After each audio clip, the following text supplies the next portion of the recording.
ఝాన్సీ లక్ష్మీబాయి భారత స్వాతంత్ర్య సమరంలో ఒక ప్రసిద్ధమైన యోధురాలు. ఆమె అసలు పేరు మణికర్ణిక. అయితే ఆమె ఝాన్సీ రాజ్యంలోకి ప్రవేశించిన తర్వాత లక్ష్మీబాయి గా ప్రసిద్ధి చెందింది.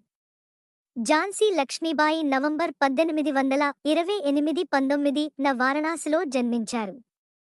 చిన్నప్పుడే తండ్రి నుంచి కుశలమైన యోధ విద్యలు, తల్వార్ పోరు, గుర్రపు స్వారీ వంటివి నేర్చుకున్నారు.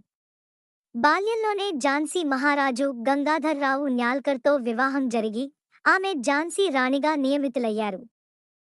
ఝాన్సీ లక్ష్మీబాయికి జన్మించిన కుమారుడు చిన్నప్పుడే మరణించగా ఆమె దామోదర్రావు అనే కుమారుడిని దత్తత తీసుకుని తన స్వంత కుమారుడిలా పెంచుకున్నారు.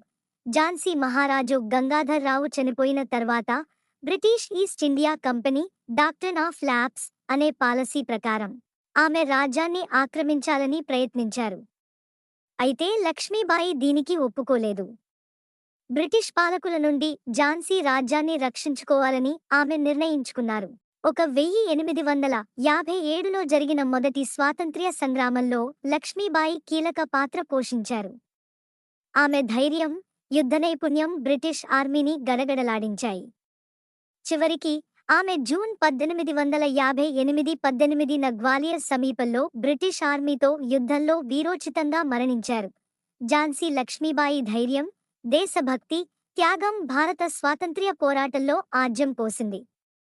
భారతీయ మహిళల కోసం ఆమె స్ఫూర్తిగా నిలిచారు.